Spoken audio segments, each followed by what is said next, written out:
All right, hello out there. We we have a pretty cool idea for today.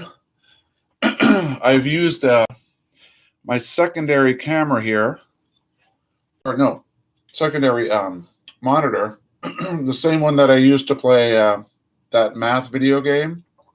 So I'm going to be using that and our book and a textbook. So we're going to do multimedia. Um, first, the first thing I want to do, make sure. So I decided to open my window here or door to get some outside air, and I want to make sure that the audio is still okay. I see Tenzin Namgyal. Oh, Tenzin Shreya. Now it is. Yep. Now we're live.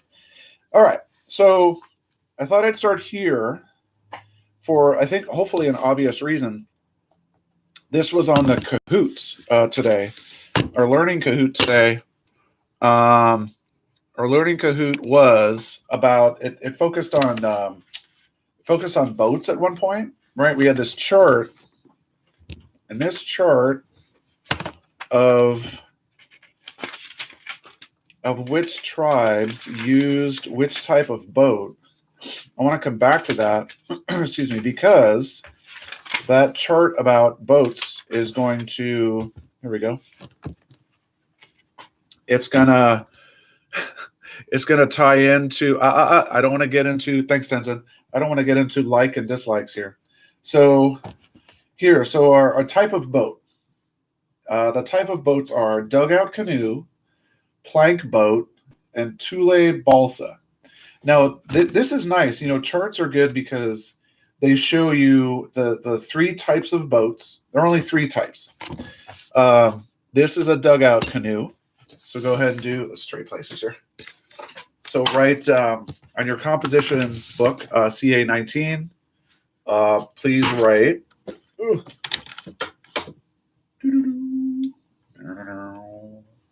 Maybe bring this down a little bit. There we go. All right, so for this, go ahead and write dugout canoe. And this is the plank boat. Okay, Chumash is a plank boat. I think I'm gonna close it because I'm gonna close the door because the outside light makes it a little too. There we go. It's kind of it's the same thing that happens in the classroom that gets too bright in here. All right, so the Chumash canoe. Go ahead and put a quote. So over here, the Yurok, and let me double check. It says Yurok is dugout canoe, and let me check my. Sure enough, Yurok. Dugout canoe. Yurok, Modoc, Maidu, Hoopa, Gabrielino, and Chumash. All those tribes, all the people in those tribes, if they were building boats, they made a dugout canoe. The people who made a plank boat, this is a plank boat, and the reason plank boats, the way a plank boat was constructed, and for this I need to maybe zoom in even more. This camera does a lot of things. It doesn't have a zoom feature, so doing the best I can here. The plank boat, the way they do it is you take a tree. So this is a tree stump, right? So you take a tree stump, and somehow you have to get this tree. You have to get this tree to go from a tree with the branches and stems and all that, right? Like this. These trees. Oh, here we go. So this is what you can imagine this as a tree. You have to get it from here. In the dugout method, you would scoop out. People have to scoop out the solid piece of wood to make it a boat. The plank boat, on the other hand, what you do here is you have to take this, and then you have to somehow get the wood into planks of wood, not unlike what Mr. Corcoran used. Okay, see here? See this little shelf I made? This is plywood. This is a modern thing. But here and here, well, I'm glad you know who Cesar Chavez is, Tenzin, but we're not going to go there yet. So here, so you get the wood, you somehow make it a plank, and then you have to line up the planks. You line them up, and after you line them up, you have to bind the planks together. So what you're going to see when we look at Chumash artifacts and other was the Chumash and Gabrielino, I think. Yeah. So plank boats were Chumash and Gabrielino. Those were the only, according to this chart, the Chumash and Gabrielino were the only two that used this method here. And I'm starting to see why. I'm starting to see why some tribes would do the dugout method, some would do the plank method, and then the third and final method is actually the type of boats that were used in the Ohlone and other tribes. And are they represented here? For the Thule Balsa, it has Chumash, Gabrielino, Maidu, Miwok, Modoc, Mojave, Pomo, and Yokuts. So I'm actually noticing something else. Look what tribes keep coming up more than once. Are you noticing that? Yeah, that's interesting to me. So I wonder what the story is. So, the first type over here, the thing about this book that was one of many things that was interesting to me is this book, there's no caption for that. There's no caption for this image right here. The caption for that is actually down here. So this caption reads, different California Indian tribes made different kinds of boats, such as Thule balsas, which is here, dugout canoes below, and then plank canoes, which is the one up here. So these pictures are good for a basic idea, but I really want to know what that's like. I want to know, and I've actually been to a Chumash museum in Santa Barbara, so I've seen reproductions of these boats, and man, it takes a lot of skill to do that. So the one that I haven't, though, this is the boat I have not drawn yet. So as you can see, the boat, the material that makes up the boat is this boat is made up of Thule. And those of you who, I think in third grade, some of you learned a little bit about Thule. And Thule is, let's try this. All right, so the last one is, what tribes to confirm here? Chumash and Miwok. I'll do Miwok. Miwok canoe. All right, and the Miwok canoe is the one that is bound together by these individual. If you look closely here, these individual strands are about, I'm going to estimate, about the thickness of that marker, maybe here. I feel like each individual strand is a little smaller than this marker. So this is, you can go ahead and put a shape like that. And wow, I did not know that, Murphy. The Chumash carved canoes, and they called it carpinteria. Wow, that's cool. Wait, Carpin? That's where the Chumash did. Wow. That's amazing. All right, so sorry. Back to, thanks, Murphy. You taught me something. So Miwok canoe, we've got this, and then do one about there. And we could do that. And then, oh, here, I can do both at the same time. Here we go. So as you can see, there's a big portion, and those aren't adults. I think they're younger. I think they're maybe your age or teenagers. They're pretty young paddlers there. And the way it makes sense to me is you see that? So you take the strands of Thule reeds, and those reeds grow in marshy areas, kind of like what we have in the Bay Area here, next to Albany. I think next to Albany by the Pier Street buildings. I think we have Thule. I think Thule grows there, right? This kind of looks. It even looks kind of like the El Cerrito. You know, the hills right there. Right? So those Thule reeds are bounded together. They dry out the reeds and bind them together. And then eventually, as you can tell, you're going to need hundreds, if not thousands, of these reeds. And then you bind them together, and you have the front and the back, and then a left and a right. So one video, and I don't have it anymore, but I'll have to do some research and try to find it again.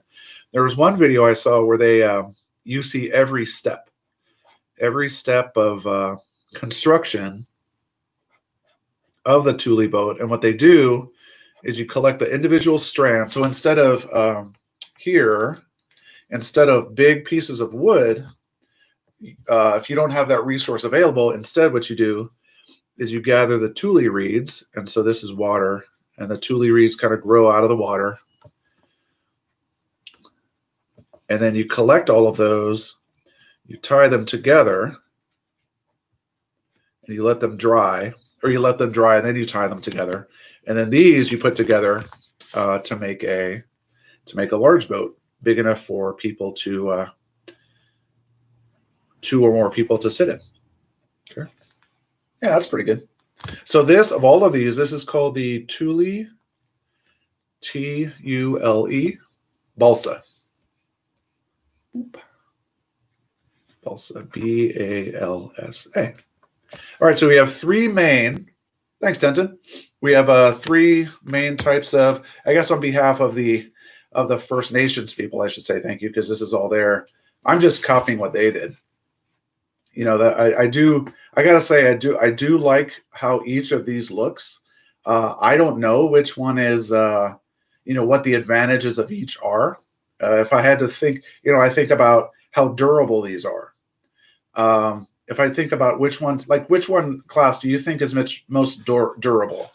A solid dugout canoe, plank boat, or a Thule balsa? Like, which one is sturdy? And then think about which one is light. Like, if you had to carry it, if you were a little kid, like these little people here, these young kids, I think the Thule balsa was good because it's really light. But the advantage of these dugout canoes is if you bump into something, if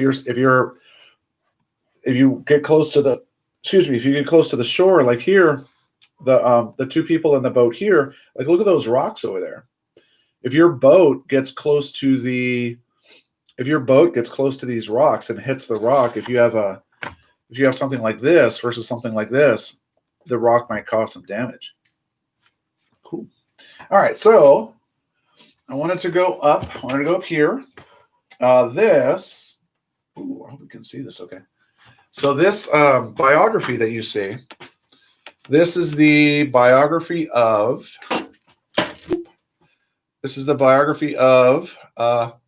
this person's name is Sheryl Snyder. So Sheryl, the thing that's cool about this biography, there we go.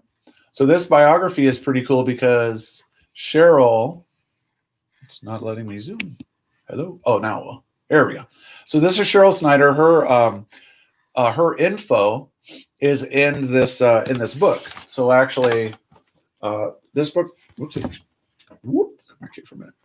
So in the book here, they have different info.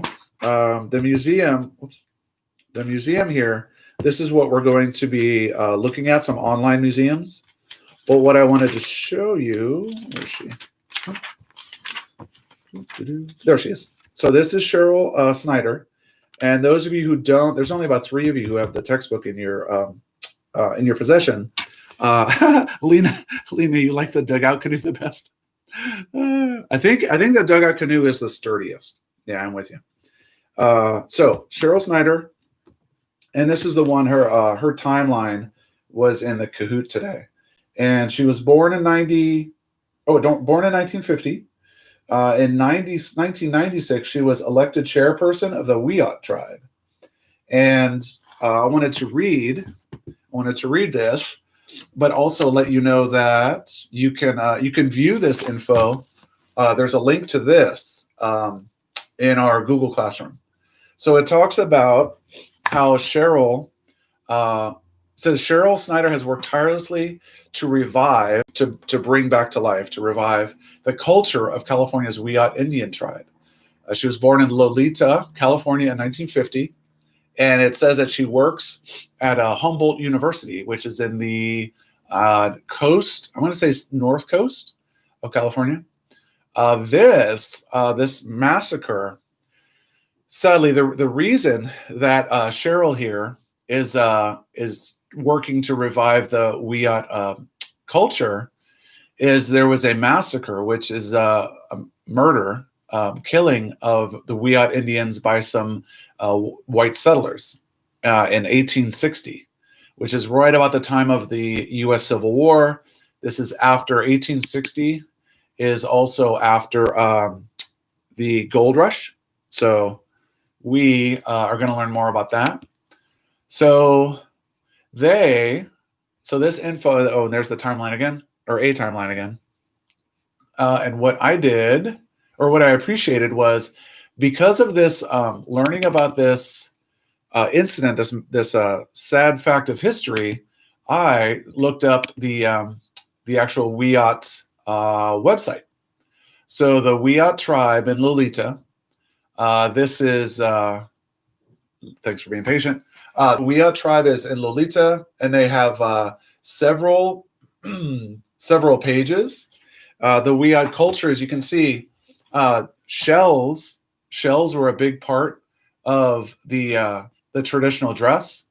The other thing I liked was so there's modern art of the Weat tribe. If you're into social media, your family can get you onto there. So they have a calendar of community events. So here's the California. The North Coast of California. This is where the Weat tribe lived for thousands of years. So there's more info there. As you can see, there's everything from here, right? So there's what the Weat tribe does today. They're also, this says Sacred Sites Fund, and then over here the Heritage Center. So there, we can read more about those. From there, is this the artifacts? I think what I did from there is I went to the Heritage Center, and the Heritage Center was cool to me because I saw a lot of artifacts, and they also talked about the culture that continues today. This mural which some young people made, and this looks like like a teacher and the young people. And I noticed here, do you notice I don't know if you can see this, that's a cradle. And I know for some of you were interested in the cradle that we were looking at from the Infinity of Nations site. So that was a nice one. All right, so next I wanted to do I think this history talks about, here we go. So just like in the textbook, timelines are an important way to help us organize information. And here it says the Indian Island Massacre, and that's at 1860. So before 1860, it talks about Captain John Winship discovers Humboldt Bay and Weat territory. Next, and then it goes to 1850. And then over here, it says the first candlelight vigil held. And that, if I understand correctly, the vigil is to remember and mourn the Indian Massacre of 1860. Here we go with discovery, and they do what I do now. Whenever I use the word discovery for Europeans, I put it in quotes because someone was already there. So yeah, there's more info about what happened in the massacre, what led up to it, what it looks like now, the territory now. Here. Oh, so then I got interested. I became interested in the actual what happened in for that incident. So I read more about that. This. Oh, I'm going to come back to the diseases though. That ties into something else. Our next section is artifacts, and these are obviously baskets. And I was looking for, I was trying to find the boats and different ways of seeing if I could find videos of how they made these boats. But so far, I've not been successful yet. So far, but what was successful was I was really happy to find this page, because this page here is all about the California baskets, the different California Indian baskets. So the California this California state parks, because of COVID, the California museums are closed. However, we can still look at the different. We can still look at the different artifacts because they've taken pictures of them and they provide info. So this is the Luiseno tribe, and it says the type of basket. This is coiled baskets. This is the Pomo tribe has a burden basket. Now, burden is something that is heavy, and so the burden basket would be something that you would carry. Yes. So you carry something heavy. All right, here we go. It talks about the materials. Now this is a really ornate and decorative one. You look at all the details here. Get a look. Whoopsie, that's really close. Where'd that one go? I wanted to let you see. Pick up the tripod. Whoa! Oh, that's not what I wanted. That's what happens when you try to pick up a tripod and you don't have a good grasp of it. So notice the basket here and how detailed, right? There, I think I got it now. So see how detailed and the shapes, the triangular shapes here, that pattern, and then keep focus, and then whoopsie. So there's definitely still triangles, but now there's other shapes built in for this. And this is the washo. That's a medicine basket. And this is the one, and we'll stop with this one. This yokut. Can you see what's happening in here? Yeah. So these are figures, human figures, and they look like they're holding hands. So I thought that was really cool. So some of these they have info on who the artist was that made it. All of them have the dimensions, and dimensions are the size of it. Here, though, do you see they don't know what tribe was responsible for creating it, which I thought was pretty cool. I mean, it's sad that we don't know who produced it. But at least we know what its purpose was, a water basket, and we know the size. Okay. All right. So that's that. The other thing I wanted to do was to show 11:16. Okay, good. The other thing I wanted to show, so I'll close that.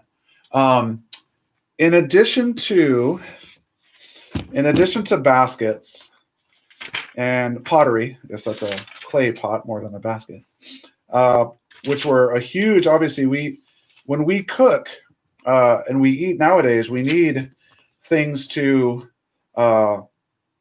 need something to cook with, right? So eating, collecting food, collecting the acorns. There's the basket. I wanted to show you the example of, I think there's footwear here. So some of the tribes, this is the Yokut people, and the Yokut people, if you look closely, this person has sandals on or shoes on. And as we get into modern, like these photographs, These photographs were all taken pretty recently, but the some of the tribes had like these. I don't see any footwear here, but what I did notice, yep, I don't see any sandals here, but there was this. I guess I'm gonna try this again. Let's stay together here. So this is those are Thule sandals. So I mentioned earlier how Thule reeds were used to build boats, but they were also used for other things. Like they used Thule for houses, and they used Thule for sandals. And it says these Thule sandals are preserved in the Field Museum in Chicago. They were collected from Ajumawi fishermen around 1902 by Dr. John Hudson. Native peoples developed an efficient technology to harvest and manage the sucker fishery in their Shasta County homeland. Now that, I thought I had that open. I thought I had, maybe I closed that window, but I had so sandals. So I'm going to put sandals down here on this side. Put sandals here. Here we go. So here, I'm going to put, here, I'm going to draw it over here. So Thule sandals. Because when I was younger, I didn't know Native Hawaiians. Like I don't remember Native Hawaiians whether or not they made footwear. And the fact that and then I came to California and I learned that some tribes, and this was the Ajumawi, and they were fishermen. Now the reason that makes sense to me that the fishermen would use it. The fishermen, it's interesting to me that the fishermen would have that because, as you recall, maybe, this looks pretty sandy, but if you're a fisherman, if you're standing in water and there's sharp rocks underneath your feet, it would really help out if you had something to protect your feet. So that would do that. And then, sure enough, now this is a Hoopa. That's a Hoopa, a member of the Hoopa tribe. So I don't know if that tribe had Thule footwear, or if this fisherman went barefoot. All right. So the next, so we got 11:20. How are we doing? Oh, I got to wrap it up. All right. So the last thing I wanted to share with you was this. I think I'm sure I've said this before, but one of the things I like so much about fourth grade is everything ties together, right? Well, as we're going to learn, the diseases, the disease that we're dealing with right now is this one here, COVID-19. But there have been other diseases in human history that really cause lots of problems. We talk about this here says the 1905 influenza, right? They called it, and let me do an option open. Here we go. And this was interesting to me because they explain. See here it says the common name for the 1918 influenza is the Spanish flu. However, the influenza did not originate in Spain. It didn't start in Spain. The name caught on because Spain was neutral during World War I, and Spain, reported on the pandemic without news blackouts. So here, right, this is what during World War I, that's what the soldiers looked, and this is what they where they fought. So this is a hospital in 1918 at the time of World War I. People who are suffering from the influenza, the 1918 influenza. So I'm going to go back to this, and then of course you can see here, right, SARS and COVID-19. Here, they don't have it here, but the diseases when European settlers, we're going to learn about this later, when European settlers came to what's now California, they brought diseases with them, and those diseases were spread, sadly. And yep, and thanks, Tenzin. Let me talk peacefully. I'm with him. So there's one thing I wanted to leave you with. Oops. I wanted to leave you with this. This is an artist, an activist. Their name is Elle Frank, and it's a 2-minute video. And this will be, I'll send it out with this. There we go. Humanities, to me, is the beauty of being human being. All the beautiful things that we do in order to live. I am Elle Frank from the LA Basin. I am Tongva from the village of Kukamugna. I am a Hashmim. I don't know my village. I am Rara Muri, and I've never been to those mountains. What I do with other people, what we do together, is keeping traditions and cultures alive, helping to give them their vibrancy. And so that includes everything from basketry, bringing basketry back in California, to straw bale houses of people, to canoes that haven't been built in 200 years, to reviving, to reclaiming language that hasn't been spoken in 100 years. Humanities has connected cultures in a way that we can share information that has been lost, because we're not so different around the planet. Everything looks different, but when you break it down, it's actually very, very similar. So when we're connected through humanities, we can find those missing parts. Once in a museum, I saw a stone bowl, and I read the caption on the stone bowl, and it said that it was made by someone of my peoples who are long been thought to be wiped out. And I looked at these bowls, and I couldn't bear the thought that there weren't others being made, because we had made them since the beginning of time when the first bowls were born. And so I made the first bowl by someone in my tribe. So that was my humanity, the humanity of my ancestors, the humanity of the genetics of our humanity. That allows my humanness to be what it really is meant to be: creative and free thinking, and finding beauty and helping others to see the same beauty. All right. So I thought that was beautiful. So more on that later. Actually, I'm just going to tell you now, we're actually going to next Thursday, instead of a live stream next Thursday, that artist, that person, Elle Frank, we will be participating in a live stream from them, or a Zoom. So we'll get to hear from them again. All right. Hope you're all doing well. I think I have math right now, so check the assignment sheet and or assignment page, and hope you're all doing well. Aloha and au revoir.